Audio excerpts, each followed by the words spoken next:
GJR Entrevista. Oferecimento Sesc. Hoje vai ser híbrido o negócio, viu, Cabelo? Conosco aqui nos estúdios da Clube, o Thiago Rama e o Alex Cecim. Conosco nos estúdios da Clube, pessoal do CFC Gramado, para falar sobre essas mudanças, né, Cabelo, que tivemos recentemente nas questões aí da legislação e da obrigatoriedade de aulas na autoescola. Tanto práticas quanto teóricas. Né? Isso, então vamos falar sobre tudo isso. O Thiago Rama, que inclusive nos procurou sugerindo a pauta, e bem pertinente. Hoje conseguimos encaixar aqui nas agendas e o pessoal tá aqui conosco. Bom dia, Thiago, Alex, bom dia, Leonardo, bom dia, Márcio, bom dia a todo mundo que tá ouvindo aí. Que bom que estão conosco. Com os amigos a gente assiste também todos os dias. Obrigado pela audiência. É um excelente programa aí, tá sempre na nossa vida. Que bacana, bacana demais, Alex. Só te pedir pra enquadrar mais certinho aqui, ó. Tá meio todo aí. Agora sim tá bem retinho na câmera. Show de bola. Vamos começar então, né, Alex? Enquanto a gente tá aguardando a entrada também online aqui do presidente, né, Alex? Presidente do CFC, o Cecim, ele tá em deslocamento lá, diz que já tava em conexão aí, tá? Perfeito. Tá voltando de Brasília. Assim que ele entrar aqui online, a gente libera o áudio. Mas vamos conversando enquanto isso para justamente trazer, né, essas mudanças recentes para os nossos ouvintes entenderem um pouquinho mais como é que está funcionando atualmente. Claro. Na verdade, assim, nesse momento, Cabelo, Léo e quem está nos ouvindo, existe uma minuta para mudança desse processo. Ele não houve ainda. Isso é muito pertinente a gente comentar claro e deixar claro. Aconteceu, né? Exatamente. Até porque, obviamente, como negócio, a gente está muito preocupado, porque a gente teve uma diminuição drástica na procura, né? Inclusive, a gente comentava aqui, antes de entrar no estúdio com o Davenir, a relação da diminuição da procura, né? Pô, a gente, antes de mais nada, é uma empresa, somos prestadores de serviço, um serviço público essencial, mas a gente é uma empresa. Então, é para deixar bem claro para o povo que continua o processo normal. Existe um projeto que está sendo analisado, uma minuta que foi lançada pelo ministro dos Transportes, mas que ainda não entrou em vigor, né? Não entrou em vigor ainda. E a gente nem tem prazo e nem sabe se isso vai entrar, tá? Tá num trâmite ainda, né? Mas, de forma populista, a parte do ministro atual dos Transportes, ele entra com propagandas, com comerciais e gastando um dinheiro público enorme em cima dessa vinculação de que ele vai reduzir o custo e de que ele vai excluir o processo e vai tirar a parte desse processo, o que não é verdade. Não é verdade. No momento que começou essa propaganda, faz mais ou menos 90 dias, os CFCs do Brasil começaram a reduzir o seu movimento. Né? As mídias sociais estão batendo, estão mostrando que agora já se fala em CNH Brasil, né? Isso. Agora já não tinha nem nome o projeto dele, que não tem um projeto. É um projeto que não tem projeto. Você sim vai falar melhor do que a gente sobre isso, porque ele está em Brasília constantemente conversando com os deputados, tentando conversar, inclusive com o ministro, para saber quais são as ideias. Né? Tem um projeto, tem uma ideia, tem uma proposta. Ele só diz que vai fim das obrigatoriedades das aulas. Tá, mas as pessoas vão praticar de que jeito? Vão treinar de que jeito? Porque, como o Thiago falou, a ideia inicial e a falácia inicial não é terminar com as provas, não é terminar com os exames, que seriam, né, a parte do governo. Né? O governo é responsável por contratar os médicos para fazer os exames médicos, psicológicos, realizar as provas, fazer toda a fiscalização. Isso é do governo. Né, que é feito no Rio Grande do Sul. E que tem obrigatoriedade de exatamente. Lei, né? Isso é lei. Isso não se consegue alterar. O que ele traz é assim, não precisa mais fazer aula teórica, não é mais obrigatório fazer, ou se fizer, vai ser numa plataforma gratuita, também se tem essa falácia, e não precisa fazer aula prática.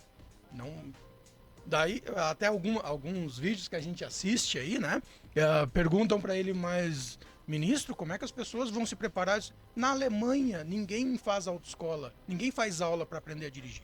No Brasil também não precisa. Eu digo, nossa, mas a cultura do alemão é responsabilidade, o cuidado, a consciência é igualzinha do brasileiro, né? Vai dar...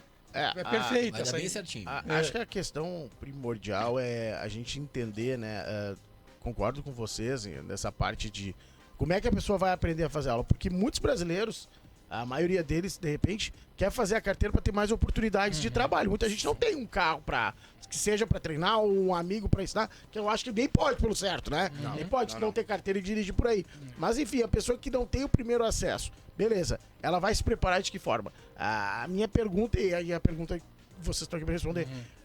Para te fazer uma aula, vai ter aulas particulares de outros lugares, aulas clandestinas, porque na verdade daqui a pouco tu tá jogando para baixo dos panos uma necessidade que tu precisa, né?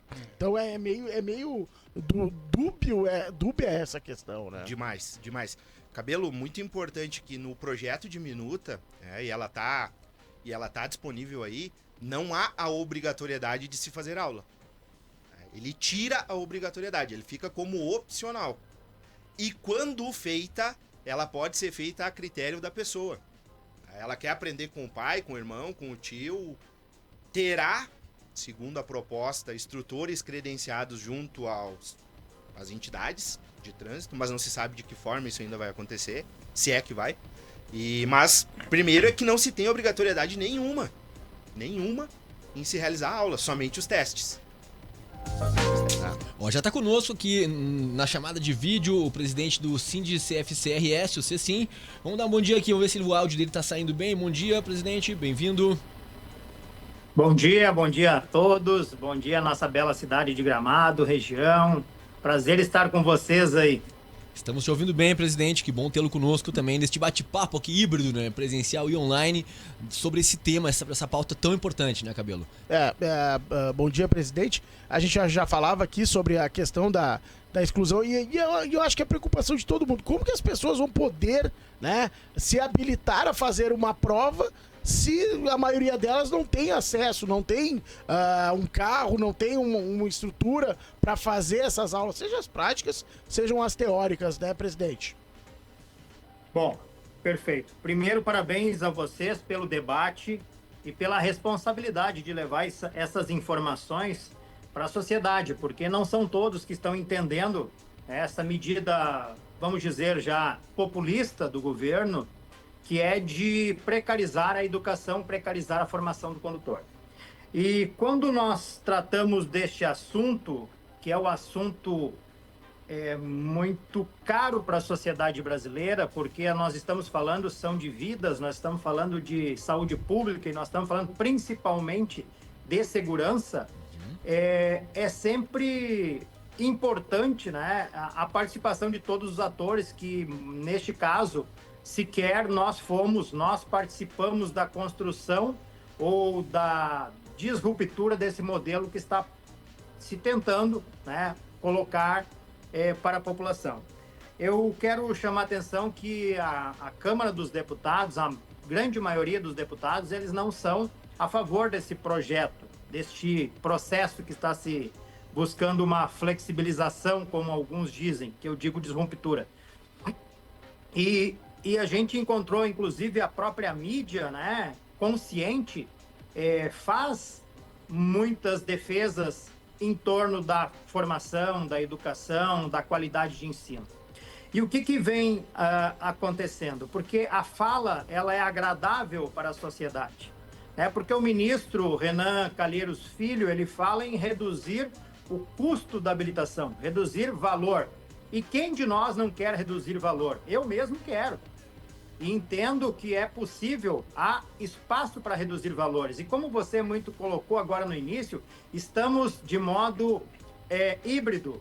E isto, nós, CFCs, lá na pandemia, quando enfrentamos aquela dificuldade onde as pessoas não podiam estar presentes no mesmo ambiente, nós inovamos criando, por exemplo, o curso online que tem até hoje, mas que mantém a mesma qualidade, com o mesmo instrutor presencial, a aula síncrona ao mesmo tempo, transmitindo com qualidade todo o conhecimento para o cidadão.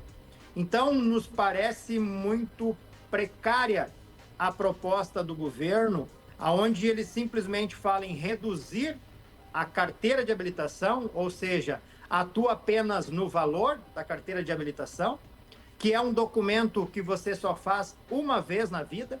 O valor de uma carteira de habilitação, vocês vão aí no CFC Gramado, no CFC Modelo, hoje é R$ 2.700. Quem pagou é este o valor. O ministro Renan Filho, inclusive, fala que o Rio Grande do Sul é a carteira mais cara do Brasil, que é R$ 5.000. Então, já falta com a verdade quando faz esse tipo de pronunciamento e joga a sociedade contra, através de uma medida populista, contra as entidades, quanto as empresas que fazem esse trabalho. Então, nós precisamos entender também que ter o documento de habilitação, entregar para vocês essa permissão, é responsabilidade do Estado. Aquele papel que você tem na mão lá, o documento de habilitação, quem exige isso aqui de vocês, quando abordam na via, quem exige de vocês é o agente da autoridade de trânsito e que tem o dever de fazer isso. Mas isso quem cobra é o Estado. Agora, saber conduzir um veículo, saber dirigir um veículo com responsabilidade, é responsabilidade minha como cidadão.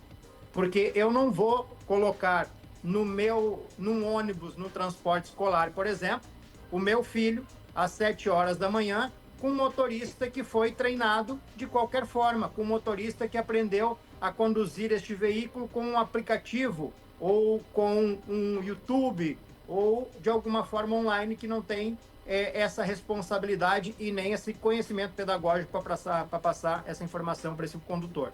Então, é disso que nós estamos tratando.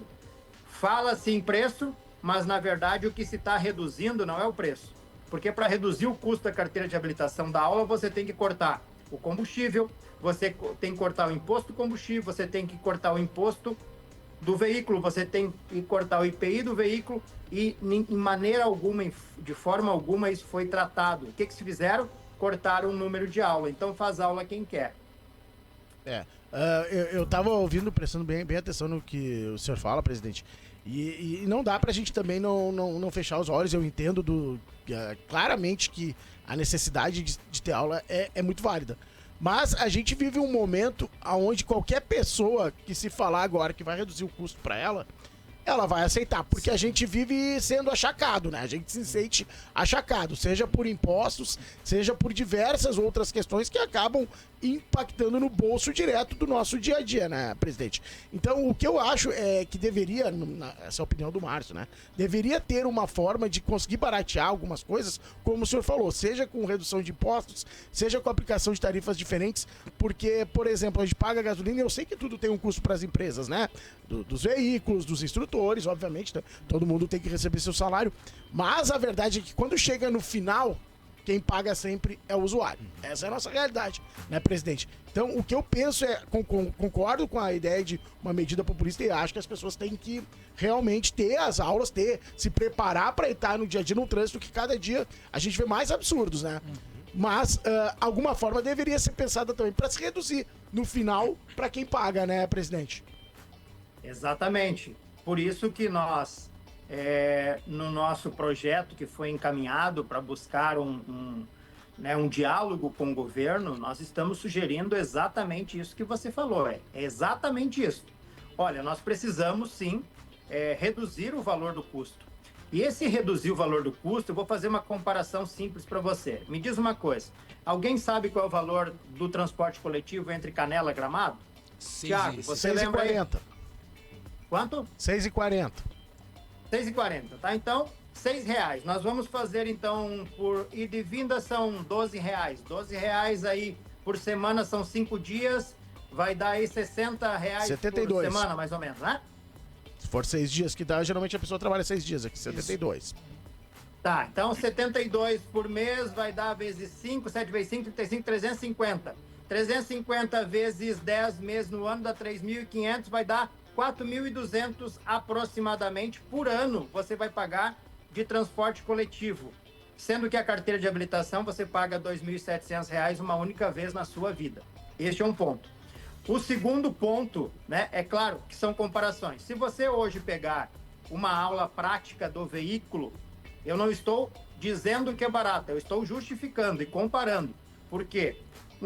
Se você pegar um Uber hoje e andar aproximadamente 1 hora, quanto a gente pagaria num Uber? Alguém consegue me dizer aí que é acostumado a usar Uber? 1 hora de Uber vai passar de R$50, com certeza. Vai mais. Vai mais. Aqui na região vai de 80 a 100, com certeza. Com certeza vai quase. Perfeito. 100. Então vamos botar assim, ó, vamos botar de 80 a R$100. Vamos botar R$90 no meio, então. 1 hora de Uber é R$90. Você for lá no CFC e pedir pro nosso diretor, Tiago, eu gostaria de pegar o carro da autoescola e andar 1 hora com ele. Quanto eu pago? O Tiago vai te responder, R$84. Então, ao invés de você ir aí Três Coroas, Igrejinha, de Uber, você paga uma aula de carro de autoescola pro Thiago e ele te larga lá em Igrejinha, em 1 hora tu vai pagar os mesmos R$ 84. E tu tens o mesmo veículo que você usa no Uber, você não tem pedal auxiliar, porque você tem um carro no Uber não tem, mas, ou seja, você tem toda a segurança que você tem no Uber. Então, se nós formos analisar por esse dado, o custo para você ter uma aula, ele já é defasado.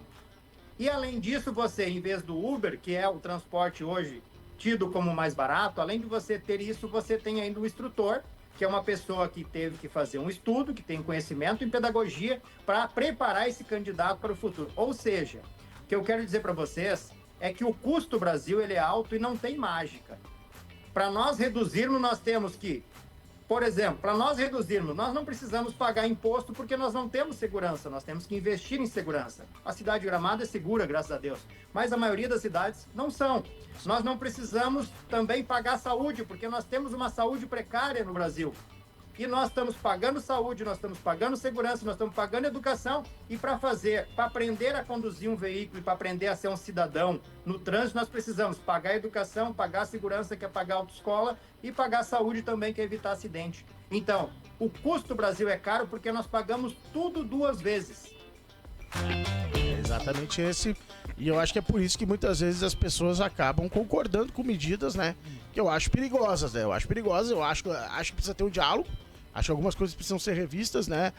Eu respeito a opinião de vocês, concordo com o presidente, né? Sobre algumas questões, apesar de achar meio arriscado uma pessoa aprendendo a dirigir, pegar uma autoescola e de Canela a Três Coroas, presidente. Acho meio arriscado, tá? Essa daí eu não posso concordar com o senhor. Mas, de resto, eu acho que tem...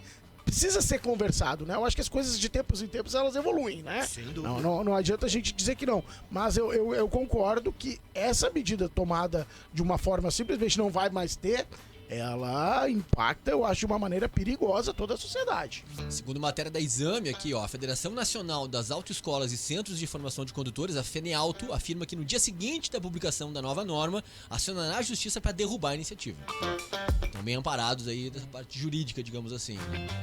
Mas é uma pauta que realmente interessa a todos, né? Bem interessante trazermos esse assunto à tona, né, Cabelo? E o espaço é sempre aberto, né? Eu acho que isso é uma questão de debate da sociedade. Concordo que eu acho uma medida muito populista, se você dizer que não vai ter, né? Como muitas vezes se faz. Mas quando a gente olha tudo que a sociedade paga, ela primeiro pensa, eu não vou gastar. E hoje a gente toda hora tá pagando por coisa que a gente acha que não deve, né? Então é complicado. Acho que precisa ter um meio termo e eu acho que o diálogo tem que ser necessário. Mas eu acho que tu tirar a obrigatoriedade, o brasileiro não sabe não conviver com obrigatoriedade de algumas questões. Essa é a realidade, infelizmente, né? Exato. O ministro está prometendo para ainda esse mês. Exatamente, a promessa é de que venha. Garganteando para ainda esse mês. Mas a gente precisa deixar muito claro, mais uma vez, né, pro povo. Pessoal, não mudou, não existe prazo para mudar, e como sites divulgam de notícia, tem a parte ainda de que vai ser acionada, de repente, judicialmente, vai se bloquear, o presidente está mais a par também dessa situação. No momento, continua tudo. Quem precisa, quem não quer atrasar seu processo, a gente está ali com a mesma qualidade, com o mesmo empenho, ou até agora, de repente, acende uma luz para a gente melhorar, buscar mais essa conversa com o nosso cliente, para a gente conseguir oferecer o serviço, para que não se deixe de perder a oportunidade de fazer a habilitação e daqui a pouco perder a oportunidade de emprego, como o Cabelo falou, né? Então a gente está trabalhando, a gente continua trabalhando, não mudou nada, todos os dias a gente tem pessoas nos questionando, e aí, mudou o processo, o que vocês estão fazendo, como é que vai ser? E a gente está trabalhando normalmente, as pessoas estão deixando de repente de buscar por uma falsa informação que não está em vigor. Isso é o mais importante, a gente está salientando agora, né? E ainda em tempo, né, Thiago? Outro assunto que também tu nos trouxeste inicialmente quando a gente começou a conversar sobre isso, a entrada no mercado de possíveis picaretas, digamos assim, né? Sem dúvida. Se dizendo prestadores de serviço na instrução. Várias fake news estão rolando por aí, né? Tem várias fake news, vários aproveitadores aí que estão alguns processos a gente vai se repetindo o ciclo da história, né? Eu estava conversando outro dia com um senhor que trabalhava como instrutor prático e antes de 97 começou o processo de habilitação E ele disse exatamente isso. Quando eu dava aula prática, eu tinha licença para dar aula prática. Naquela época não tinha uma regulamentação do Detran, como é hoje, né? E daí quando começou essa mudança do processo em 97, que ia até autoescolas, começou a subir gente de Três Coroas, Igrejinha, clandestinamente para dar aula prática. Ele estava me comentando ainda essa semana ainda, eu dava aula prática, era regulamentado, eu tinha o carro tudo certinho, organizado, e dava aula prática em Gramado. Quando começou essa falácia, começou a vir os interesseiros, né, entre aspas, a subir para Gramado, para Canela, para aproveitar esse momento de confusão para poder dar aula prática. Dava aula prática para as pessoas sem ter nenhuma organização, sem ter nenhum registro, sem ter nenhum credenciamento. E é o que pode estar acontecendo agora. Né? No momento que se começa a falar que acabou a autoescola e está nas mídias, as pessoas começam a se aproveitar disso. E hoje se aproveitam através de mídias. Fazem TikTok, fazem muitos vídeos falando que já acabou, que vai acabar, que não é isso que está acontecendo. Né? Vai ter um prazo muito grande de adaptação para poder se chegar, como você falou, no meio termo e daqui a pouco até ter que ampliar as aulas. Claro, né? Vai saber como é. Exato, e tem uma questão importantíssima que não se está levando conta, e daqui a pouco na minha fala não consegui me expressar bem, que é apresentando o documento de habilitação para vocês. E o diretor Tiago, ele pontuou muito bem isso. As pessoas precisam entender, né? Nós como cidadão precisamos entender que o que nós precisamos, na verdade, para conduzir com segurança nas nossas vias, na nossa bela cidade de Gramado e no mundo todo, é ter conhecimento, é saber conduzir o veículo. Então, independente do governo fazer uma medida de tamanha proporção, que nós entendemos como descabida, e como disse, não discuto o valor, independente do governo fazer isso, você, cidadão, você tem que estar consciente que o que você transporta, a responsabilidade que você tem, é com o que você tem de mais precioso na sua vida. São seus filhos, é a sua esposa, é a sua mãe, é o seu pai, é a sua família. Então, quando você vai investir em conhecimento, aprender a dirigir um veículo, você não pode fazer isso porque você quer um documento apenas para apresentar para o agente da autoridade de trânsito, dizendo assim, eu estou habilitado. Vocês aí, colegas da rádio aí que estão aí, né? Vocês preferem dirigir com uma pessoa que tenha carteira de habilitação ou vocês preferem pegar uma carona de uma pessoa que tem carteira de habilitação ou de uma pessoa que saiba dirigir o veículo? Qual vocês preferem? Essa pergunta Eu acredito que né, quem saiba conduzir um veículo. Porque quem quer que essa carteira de habilitação esteja na mão dessa pessoa é o Estado. Ou seja, a preocupação que a sociedade tem, isso é uma questão de conscientização, é como eu estou conduzindo o veículo e não se eu tenho carteira ou não, porque a hora que eu for atravessar a faixa de segurança, aquele veículo que está vindo, eu só preciso ter certeza que ele não vai trocar os pés entre pedal, da embreagem e do acelerador, porque isso para mim é importante, mas para mim não importa se ele tem carteira de habilitação, desde que ele saiba conduzir o veículo. Então é isto que está em jogo. Eu vou aprender de qualquer forma, eu vou aprender com outra pessoa. Tudo bem, desde que você aprenda, porque para nós o que importa é a segurança no final de tudo. O dinheiro não compra tudo, principalmente vida, saúde, segurança, não compra. É uma questão de então, segurança. Essa pública. responsabilidade que a sociedade tem que entender. Perfeitamente. Muito obrigado, presidente. A gente vai ter que encerrar 8h27. Obrigado, Thiago, Alex, pela excelente pauta trazida nesta manhã de sexta-feira. E portas sempre abertas. Quando quiserem voltar, trazer atualizações, estão em casa aqui. Legal, obrigado. A gente agradece aí e a gente está à disposição também, tá? Tanto da sociedade quanto da rádio, enfim, aí um canhão, né? A gente escuta todo dia, a gente tá lá o dia inteiro ligado. Obrigado. Então a gente sabe aí do quanto a gente tem de audiência e o quanto atinge a população aqui da nossa região, tá? Excelente. Muito obrigado pela sugestão de pauta. Obrigado, presidente. Até a próxima. Um rápido intervalo. A gente já volta aqui na Clube 885, muito mais que rádio. Grande Jornal Regional. Clube 885.